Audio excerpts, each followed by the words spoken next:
ይስጥልን እንደከረማችሁ በዛሬው ልዩ ዝግጅታችን ዶክተር ኢንጂነር ጥላሁን ኤርዶኖ ይዘን መጥተናል ከሳቸው ጋርም ስለ ቀይ ባህር ጉዳይ ከዚህ በፊት ያላት ታሪክ ምን ይመስላል የሚለውን ሰፋ ያለ ቆይታ እናደርጋለን አብራችሁን ቆዩ ከልብ አመሰግናለሁ ያው ዛሬ ለማንሳት የፈለግነው በተለይ ከዚህ ከወቅታዊ ጉዳይ ጋር ከቀይ ባህር ጋር ኢትዮጵያ ያላት ታሪክ ምን ይመስላል እንዴት ይገልጹታል እስቲ እኔ የውዥንብር ጥያቄ ሆኖ ሳይ በጣም ነው የሚከፋኝ እንደ አንድ ኢትዮጵያዊ አገሩን የሚወድ በብዙ ዘመን ታሪኳ የሚተማመን የሚያምን ሰው በጣም ነው የሚከፋኝ ኢትዮጵያ የባህር አይደለም እውቀት የባህር ባለቤት ብቻ አልነበረች የውቅያኖስ ባለቤት የነበረች ሀገር ናት አፍሪካ እንደ አፍሪካ ሳይታወቅ ኢትዮጵያ ተብላ የተጠራች እኛ ስሙን ወርሰን የኖርን ህዝቦች ነን እንግዲህ የባህር በር ባለቤትነታችን ምንም ጥርጥር የለውም ቀይ ባህርን አልፈን የመንን ይዘን ኦማን ድረስ እስከ ህንድ ድረስ ያስተዳደርንበት ዘመን ነበረ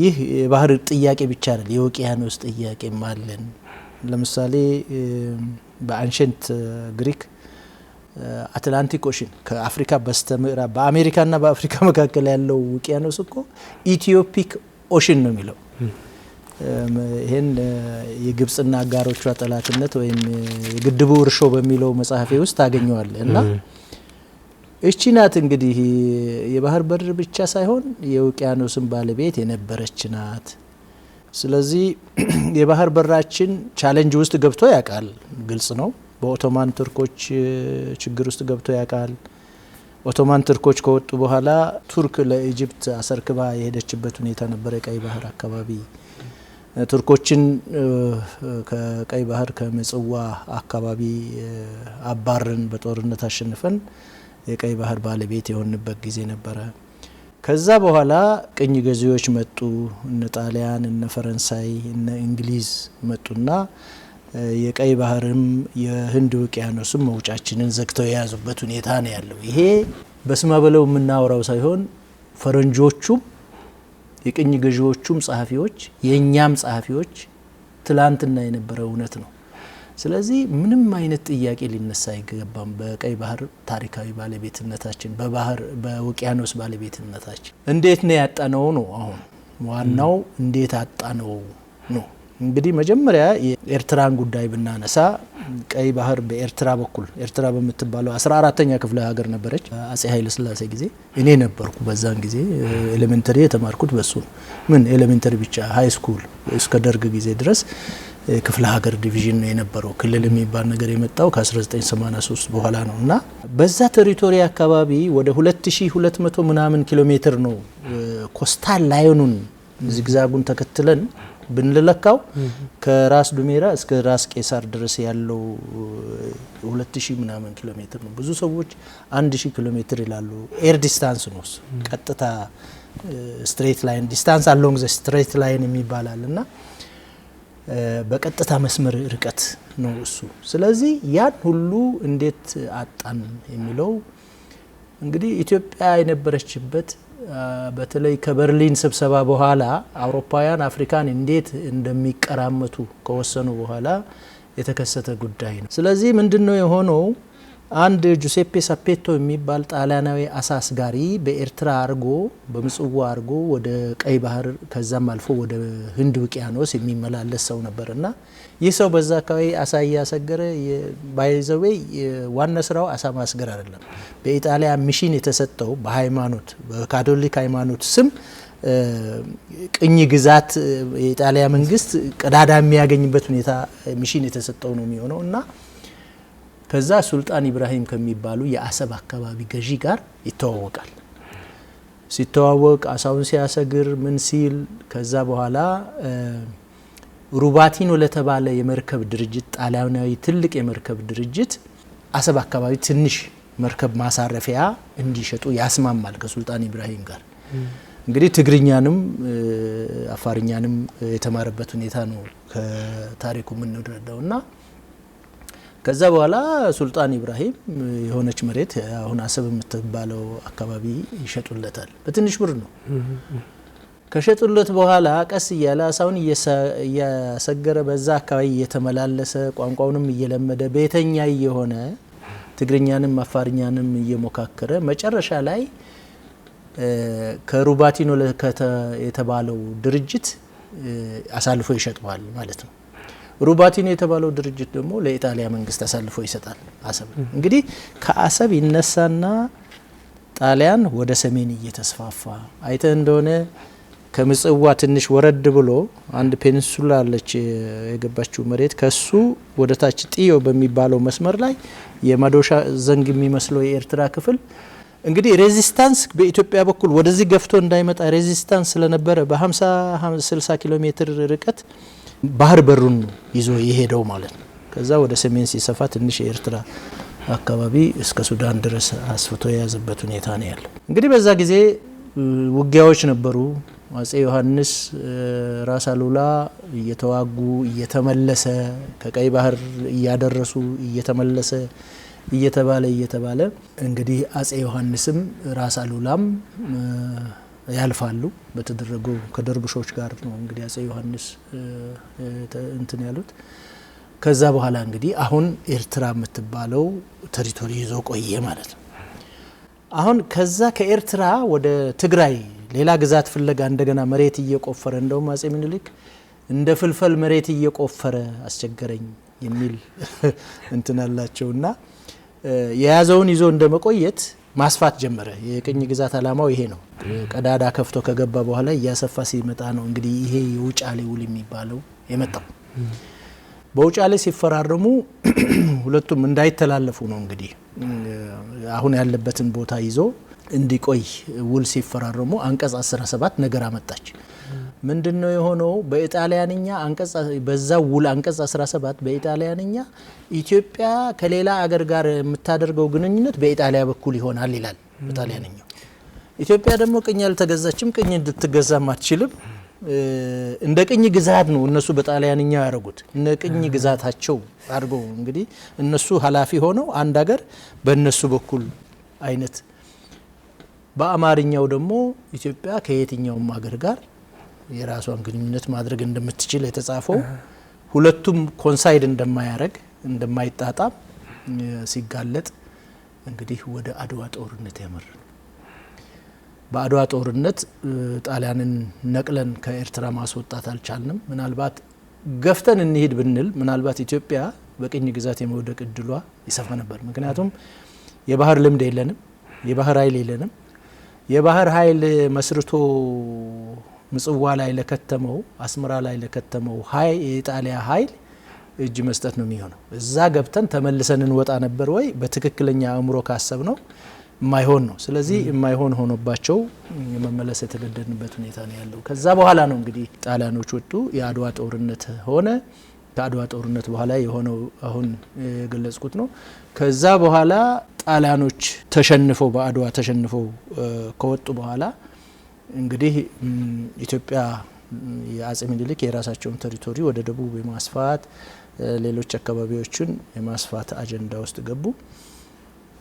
እንግዲህ እዛ ጋር አሁን መታየት አለበት አንድ ነገር አለ።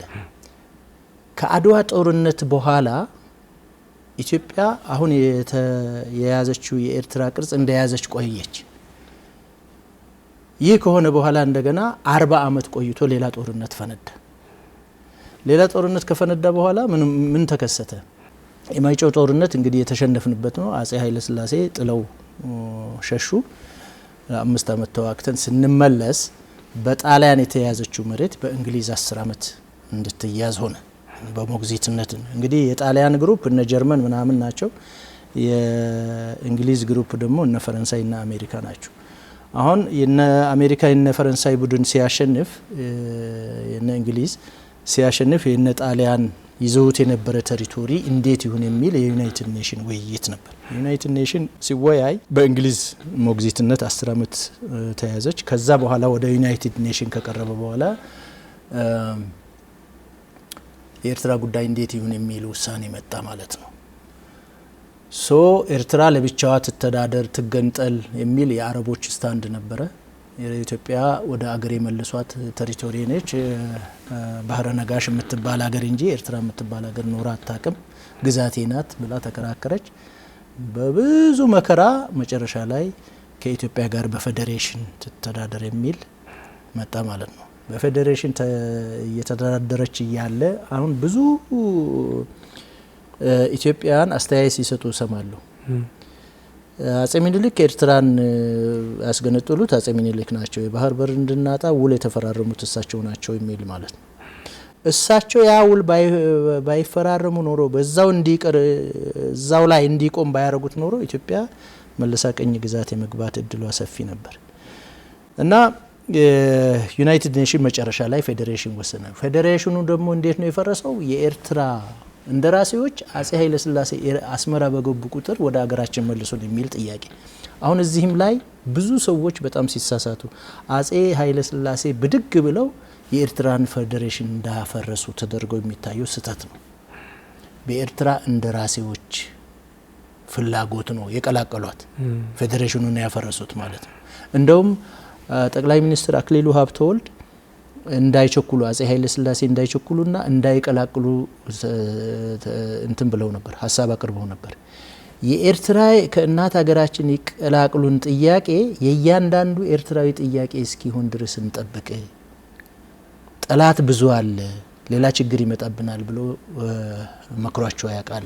ይሄ የተጻፈ ነው፣ ማንበብ ይቻላል። እና ምንድነው አጼ ኃይለ ሥላሴን ያወቀ አብረው አልቅሰዋል። ህዝቡ እያለቀሰ ነው አስመራ ሲሄዱ የሚቀበላቸው መልሱን ወደ ሀገራችን። እንግዲህ ጃኖ የሚባል ታውቃለህ፣ የየወረዳው በጣሊያን ዘመን የተመሰረተው የኤርትራ መንግስት የየወረዳው እንደራሴ ተወካይ ጃኖ የሚባል ጋቢ ነበረ ድሮ ታስታውሱ እንደሆነ ቀይ ጥለት ያለው እሱን እያነጠፈ ወደ እናት ሀገራችን መልሱን እያለ ኤርፖርት ይቀበላቸው የነበረው። በዚህ አይነት አልቻሉም። አጼ ኃይለ ሥላሴ ከዛሬ ጀምሮ ተቀላቅላቸዋል ብለው ወሰኑ። ልክ በዛው ዕለት ነው ካይሮ ውስጥ ጀበሃ የተባለ የመጀመሪያው ገንጣይ ቡድን ካይሮ ግብጽ ያቋቋማቸው። ስለዚህ ከዚህ አንጻር ምን ተከሰተ? አሁን የባህር በር የምናጣበት የመጀመሪያው ሌላ ትግል መጣ ማለት ነው። ጣሊያኖች አሳጡን፣ ኦቶማን ቱርኮች ነበሩ። ከኦቶማን ቱርኮች ግብጾች ነበሩ። ግብጾችን አስወጣን፣ እንደገና ጣሊያኖች መጡብን። ከጣሊያኖች ወጥቶ ኢትዮጵያ መልሳ ስትይዝ እንደገና በአረቦች አደራጅነት ባህር በር እንድንረቅ የተደረገበት ትግል ተጀመረ። ያ ትግል እንግዲህ ምን ሆነ? የወያኔ ኢህአዴግ መንግስት አዲስ አበባን ከተቆጣጠረ በኋላ በደርግ ጊዜም ቢሆን የባህር በራችን እንደተከበረ ነበር። አሳልፎ ከነ ባህር በሩ ኤርትራውያን ህዝቦቻችንን ባህር በራችንን ወደቦቻችንን አሳልፎ የሚሰጥ አመራር ተፈጠረ ማለት ነው። እና በዚህ አይነት ነው ወደቦቻችንን ያጣነው። አሁን እንደዚህ በሚደረግበት ሰዓት የዛን የኢትዮጵያ ህዝብም የኤርትራ ህዝብም ድምጽ የመስጠት መብት አልነበረውምና ይሄስ ምን ያህል ፍትሃዊ ነው ብለው ያስባሉ? ትክክል ነው። እሱ ነው አንዱም ጥያቄ። አንደኛ እንደውም በዚህ ጉዳይ ፕሮፌሰር አስራት ምን ብለው ነበረ? ኤርትራ በኢትዮጵያ ቅኝ ተገዝታለች ከተባለ ኤርትራና ኢትዮጵያ ተጋብተው ነበረ ማለት ነው። ተጋብተው ኖረዋል ካላችሁ ፍቹ በአግባቡ ይፈጸም። አንድ ባለትዳሮች ሲፋቱ እኮ ፍች በአግባቡ የሚፈጸመው መቼ ነው? ሀብት እኩል ሲከፈል። ያ ያሉት ፍቹ በአግባቡ ሳይፈጸም ቀረ። ኢትዮጵያ የሚገባትን የባህር በር ከነ ወደቡ ያጣችበት ሁኔታ ነው የተፈጠረው። ስለዚህ ድምፁ ራሱ ሲሰጥ ሪፈረንደም መጀመሪያ የወያኔ ትልቁ ጥፋት ኢትዮጵያን በመበታተን አጀንዳ ማመኑ ብቻ አይደለም፣ ኢትዮጵያን በመጥላቱ ጭምር ነው። ኢትዮጵያን በጣም አጥብቆ የሚጠላ ፓርቲ ቢኖር እንደ ወያኔ ያለ አይመስለኝም። ታሪኳን ማንቋሸሽ፣ ማውረድ፣ ብዙ ዓለም ያወራላቸው ክብሯን ጸጋዋን የመክፈፍ አይነት ነገር ነው። እንግዲህ ተመልከት፣ በመጀመሪያ ኤርትራን ለማስገንጠል ራሳቸው ተዋግተውላቸዋል። ወያኔዎች በደንብ ነው የተዋጉት። እኔ ከአቶ ኢሳያስ በላይ አቶ መለስ ኢትዮጵያን ይጠላሉ ብዬ ነው ማስበው። ካልሆነ ውሳኔያቸው እንዴት ሊሆን ይችላል? ወደቡን በተመለከተ ባህር በር በተመለከተ የወሰኑት ውሳኔ እኮ ለኢትዮጵያ ብቻ አይደለም ጉዳቱ፣ ለኤርትራውያንም አይጠቅምም፣ አልጠቀምም። ለምን? ኤርትራውያን ያላቸው ሀብት ከኢትዮጵያ በፌዴሬሽን ተቀላቀል ሲባል እኮ ወደብ ነው ያላት፣ ባህር በር ነው ያላት፣ ከባህር በር ውጪ ሀብት የላትም፣ ራሷን ማስተዳደር አትችልም ነው የተባበሩት መንግስታት ውሳኔ። መገንጠል አትችልም የተባለው በዚህ ነው። የባህር በሩ ደግሞ ኢትዮጵያ ካልተጠቀመችበት ባዶ ነው፣ ጥቅም የለውም ተብሎ ነው በኢትዮጵያ ፌዴሬሽን የተባለ። ይሄን ታሪክ አውቀው ነው አቶ መለስ ለኤርትራ ህዝብም ለኢትዮጵያ ህዝብም የሚጎዳ ማይጠቅም ብቻ እኮ አይደለም የሚጎዳ ሁለቱንም ህዝቦች እኩል የሚጎዳ ነገር ነው ዛሬ የምናየው ይሄ ነው። ስለዚህ ይሄ ውሳኔ ለማስወሰን ጫካ ሲዋጉ ከነበረው በላይ በአሳልፈው ከመስጠታቸው በላይ እኮ አንቀጽ 39 የብሔር ብሔረሰቦች መብት እስከ መገንጠል የሚል አንቀጽ 39 ደንቅረው ነው ኤርትራን ለማስገንጠል የታገሉት። ስለዚህ ለኤርትራ ህዝብ ቢጠቅም ኖሮ እውነት የታገሉ ኃይሎች ጫካ ገብተው የታገሉ ኃይሎች ዲሞክራቶች ቢሆኑ ኖሮ ሻዕቢያ አቶ ኢሳያስ መለስም ምንድነው መደረግ የነበረበት? የባህር በሩ ኢትዮጵያ ስትጠቀምበትና ኢትዮጵያ ሳትጠቀምበት ምንድነው? የባህር በር ጠቅለላ ብትሄድ ኤርትራ ምን ትሆናለች? የባህር በር ከኢትዮጵያ ጋር ሼር አርጋ ወይም ደግሞ በሌሎች ፌዴሬሽኑን በመለስ ወይም ኮንፌዴሬሽን በማድረግ ወይም አብረው ዩናይትድ ሆነው በአንድነት እንዲኖሩ ኦፕሽኖች ቢገቡ ማን ነበር የሚጠቀመው? ለምንድነው የፈሩት? ባርነት ወይም ነጻነት የሚል አማራጭ ብቻ ያቀረቡት ለምንድነው? ለምንድነው ሌሎች ኦፕሽኖች ከጠረጴዛ የቀሩት ስትል ወያኔ ኢትዮጵያን ወክሎ እንዴት ተቀበለ ይሄን አማራጭ? ባርነት ወይም ነጻነት እኮ ሁለት አማራጭ አይደለም፣ አንድ አማራጭ ነው። አንተ እኔ እዚሁ ብሞት ይሻለኛል ባርነትና ልቀበልም እንደ ምርጫ ልወስደው ስሙ ራሱ ማለት ነው። አየህ አንድነት ቢባል ፌዴሬሽን ይመለስ ቢባል ኮንፌዴሬሽን ይሁን ቢባል ጥርጣሬ ያለ ማለት ነው። ሻዕቢያ የኤርትራ ህዝብ ኤርትራ እንዳትገነጠል ይፈልጋል ብሎ ያስብ ነበር ማለት ነው። አዘርዋይስ እነዚህ ሌሎች አማራጮች ለምን ቀሩ ከዛ ምርጫ? you see ስለዚህ ይሄ ትክክል አልነበረም። የኤርትራም ህዝብ የኢትዮጵያም ህዝብ እንዳይደግፉት ለዘላለም እያሉ እያሰቡ የሚኖሩበት ሁኔታ ነው የተፈጠረው። ምን ቢሰራ ይሄ ጉዳይ ማስፈጸም ይቻላል ብለው ያስባል? እንደ መፍትሄ ሀሳብ በተለይ ከዲፕሎማሲ ጋር በተገናኘ የሚያነሱት ነገር ካለ? በዓለም ላይ ዓለም አቀፍ ህግ የሚባል ነገር አለ። ዓለም አቀፍ ህግ እኔ ዓለም አቀፍ ህግ የሚባል የለም ነው የምለው። ውሸት ነው። የሆነ የጋሪ ፈረስ የሆኑ ኃይሎችን የሆኑ መብት ጠያቂዎችን የጋሪ ፈረስ ዓለም አቀፍ ህግ ሲባል ምን ያደርጋል መሰለ? ይሰጥህና ይነሳሃል። ይሄ ህግ የትም አድርሰህ የምትቀበለው አይደለም። ምንድነው ለምሳሌ ዓለም አቀፍ ህግ የሚለው የባህር በር ያላቸው ሀገራት የባህር በር ለሌላቸው የባህር በር ይፈቅዳሉ ይልና ተመልሶ ግን ይሄ እንትን የሚሆነው በስምምነት በፈቃደኝነት ላይ ተመሰረተ ነው። አዎ ስለዚህ የለም ማለት ነው። ህግ የለም ማለት ነው። በዓለም ላይ አሁን ያለው ህግ ማይቲ ኢዝ ራይት በቃ ጉልበት ነው እየሰራ ያለው። አሁን ኢትዮጵያ ጉልበት አላት ወይ ነው? አዎ አላት። ግን አንድ ፕሪኮንዲሽን አለ። አንድነት፣ የውስጥ ሰላም። የአገር ውስጥ ብጥብጥ ይዘህ ሂር ኤንድ ዜር እየተዋጋህ እርስ በርስ ጉልበት አይኖርህም። ጉልበት ካለ ጉልበት ያለውን እስቲ ያለውን በሙሉ ዓለም ያከብራል። ዓለም አቀፍ ህግ እሱ ነው ለኔ። let's take እስራኤልን እንውሰዳት። እስራኤል ለማንም ተቀባይነት ያለው ድርጊት አይደለም። ለምሳሌ አንድን 2 ሚሊዮን ህዝብ ከ2 ሚሊዮን በላይ ህዝብ የሚኖርበት ከተማ እንዳልነበረ ስታሽመደምድ ዓለም አቀፍ ህግ የት ነበረ? እኔ አሁን ማቆም አይችልም ነበር። እስራኤል ትቀጣ እያልኩ አይደለም። የእስራኤል መንግስት ነው ማወራው። የእስራኤል መንግስት ይሄን እርምጃ ሲወስድ የዓለም አቀፍ ህግ የቱ ጋር ነበረ? ዓለም አቀፍ ማለትስ ምንድነው? እሱ ራሱ የት አለ ዓለም አቀፍ? ምስራቅና ምዕራብ ነው አይደል? ብሪክስና ዌስት ነው አይደል? የለም እኮ። ስለዚህ በሱ ልንገየድ አንችልም። ስለዚህ የባህር በር የምናገኝበት እንደኔ 6 መንገዶች አማራጮች ነው ያሉት። አማራጮች አንደኛው ስምምነት ነው። ስምምነቱ ደግሞ ከኢትዮጵያ አንፃር አያዋጣንም ነው አያስፈልገንም። ስምምነት ማለት እኮ ያው ከጅቡቲ ያለን አይነት ስምምነት ማለት ነው። ይሄ ለሉዓላዊነት አስጊ ነው። አሁን ጅቡቲ ጅቡቲ፣ ሶማሊያ፣ ኤርትራ የአረብ ሊግ አባል ሀገራት ናቸው። ኤርትራ ተጠባባቂ ናት መሰለኝ። የአረብ ሊግ አባል ሀገራት የጋራ ስምምነት አላቸው። አንድ የአባል ሀገሩ 22 ናቸው ባይዘው የአረብ ሊግ አባል ሀገራት ከ22ቱ አንዱ ቢጠጋ ሁሉም የሚያድሙበት ሁኔታ ነው ያለው። አሁን ከግብጽ ጋር ወይም ከሱዳን ጋር ወይ ከሶማሊያ ጋር ጦርነት ብንከፍት እኮ በጅቡቲ በኩል የጦር መሳሪያ ማስገባት አንችልም በአረቦቹ ስምምነት መሰረት። ከጅቡቲ ጋር ባለን መልክ ወደብ አለን ልንል አልችልም። ምክንያቱም መሳሪያ አላስገባም የኔ የአባል ጓደኛዬን ሀገር ከግብጽን ልትወጉበት አልፈቅድም ነው ምትል።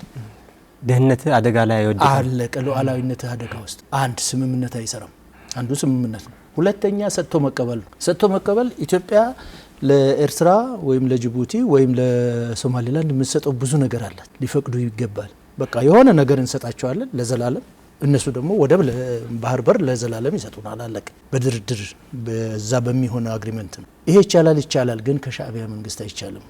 ኢሳያስ እስካሉ ድረስ የሚቻል አይመስለኝም። የሻዕቢያ መንግስት የኤርትራ ጭንቅላት ላይ ቁጭ ብሎ ኢትዮጵያ ሰላም ታገኛለች ብሎ አይታሰብም። ልክ የወያኔ መንግስት ትግራይ ላይ ተጭኖ ሰላም ትግራይ ያገኛል ብዬ አላስብም።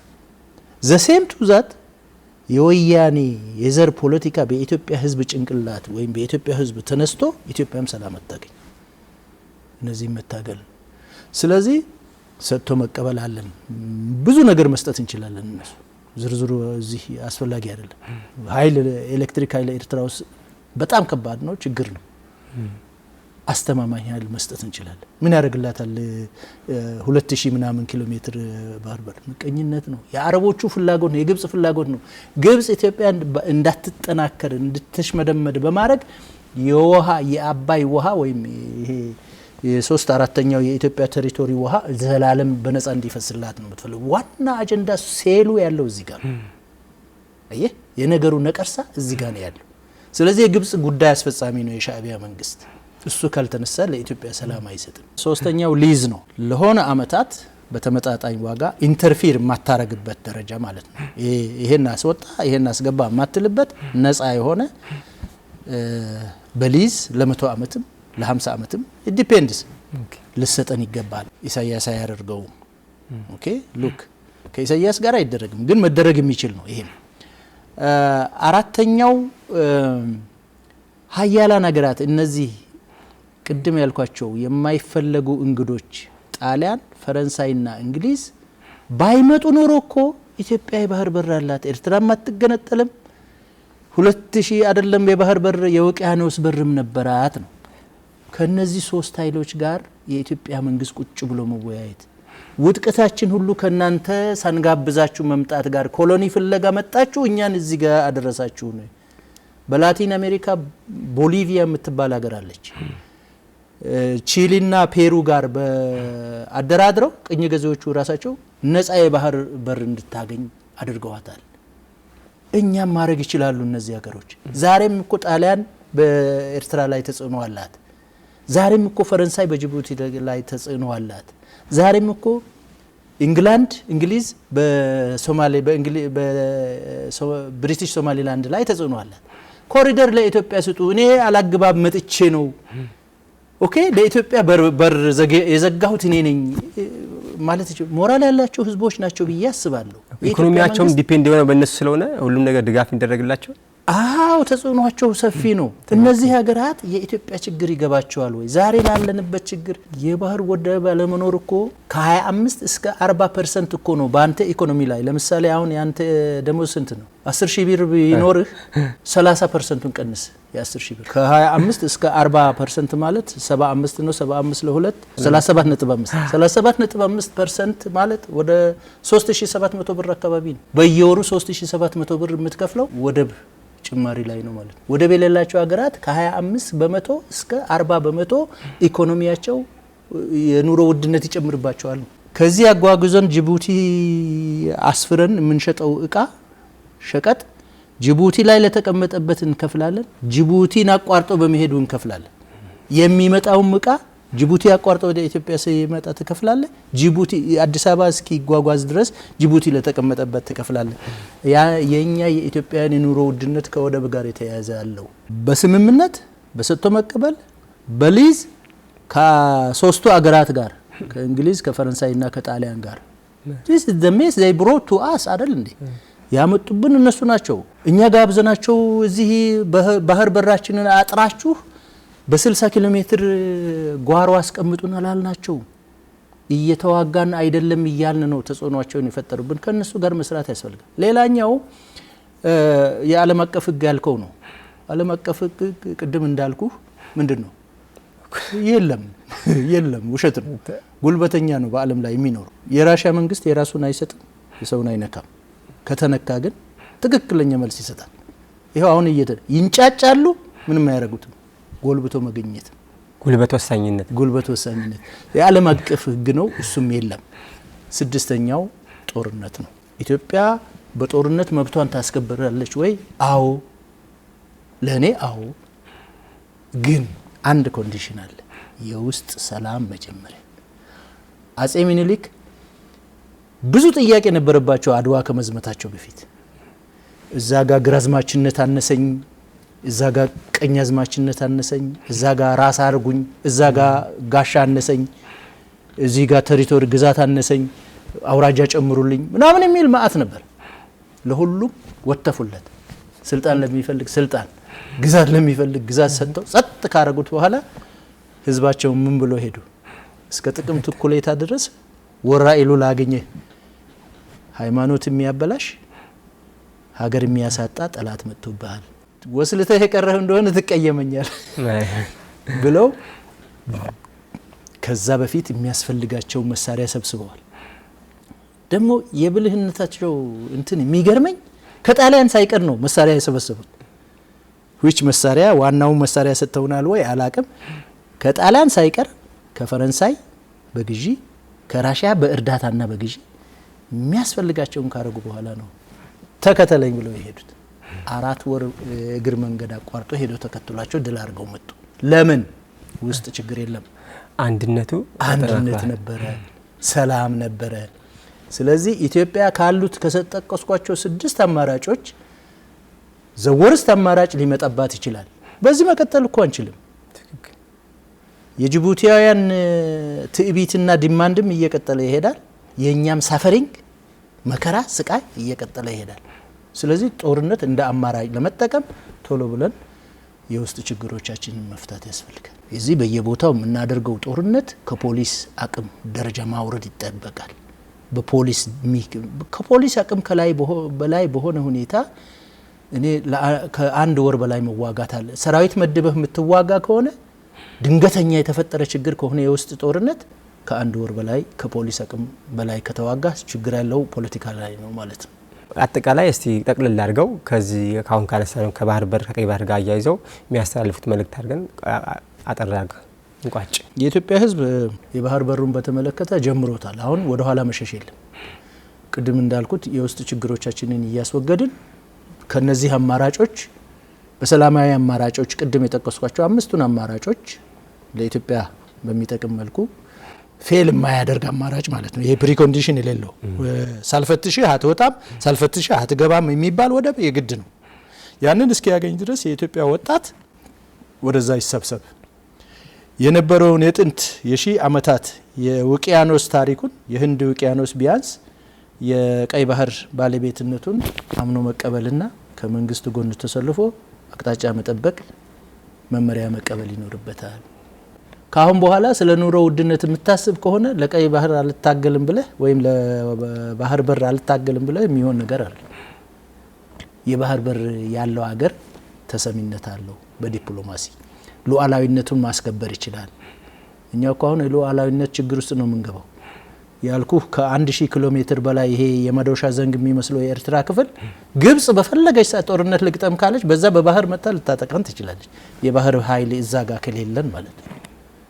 አየህ አደገኛ ዞን ነው ያቺ ዘንግ የምትመስለዋ እንትን። ስለዚህ ወጣቱ ወደ አገሩ ይመለስ፣ ባህሎቻችንን እናክብር፣ ቋንቋዎቻችንን እናሳድግ፣ አንድነታችንን ግን በምንም ነገር ኔጎሽየት አናርግ። የኢትዮጵያ ሕዝብ አንድነት ምክንያቱም የውሃ ችግር ጋር የተያያዘ ነው። የአባይ ተፋሰስ ችግር የአባይ ተፋሰስ ችግር ደግሞ የሁሉም ብሔር ብሔረሰቦች ነው።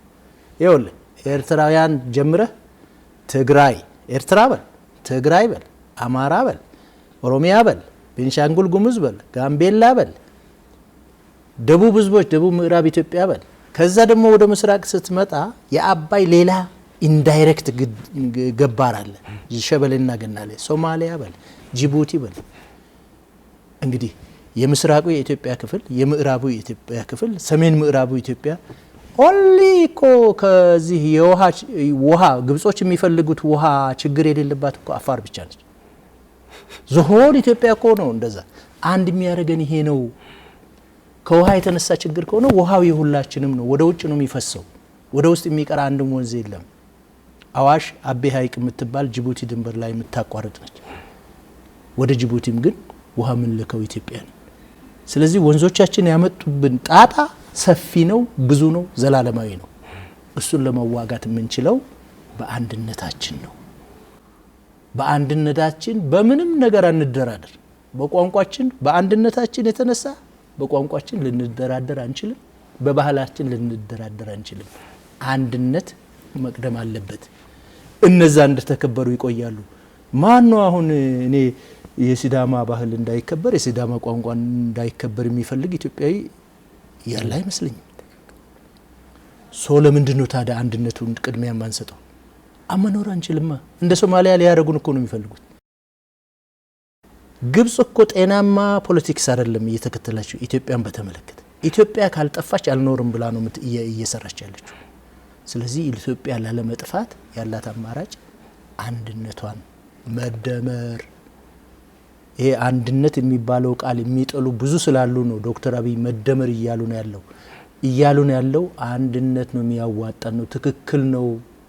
ችግሮቻችን አንድነታችንን በማፍረስ የሚጠቀሙ ኃይሎች የፈጠሯቸው ናቸው።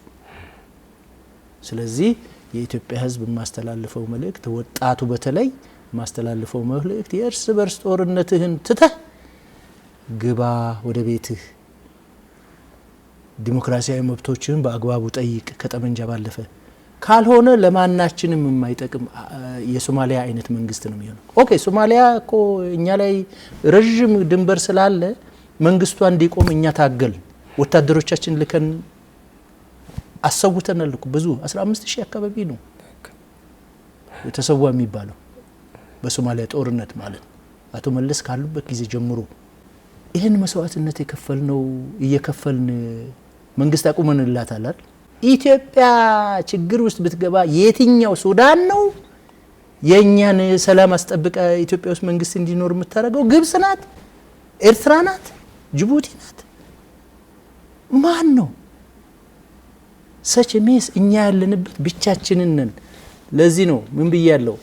ኢትዮጵያ ማለት የምስራቅ አፍሪካዋ እስራኤል ናት። የውስጥ ችግሮቿን ፈታ በአንድነት ቆሟ ለጠላቶቿ ነብርና አንበሳ ሆና መርዝ ሆና ለጠላቶቿ መርዝ ሆና የምትጠብቅ ካልሆነ ትፈርሳለች። ስለዚህ ይሄን መልእክት ነው ማስተላለፍ እንፈልግ። ዶክተር ከልብ አመሰግናለሁ። ጊዜዎትን ሰውተው ያው አድማጭ ተመልካቾቻችን አክብረው እዚህ ድረስ ለመጡ ከልብ አመሰግናለሁ። ከዶክተር ኢንጂነር ጥላሁን ኢርድኖ የነበረን ቆይታ ይሄን ይመስል ነበር። መልካም ቀን ይሁንላችሁ። ሰላም ዋሉ።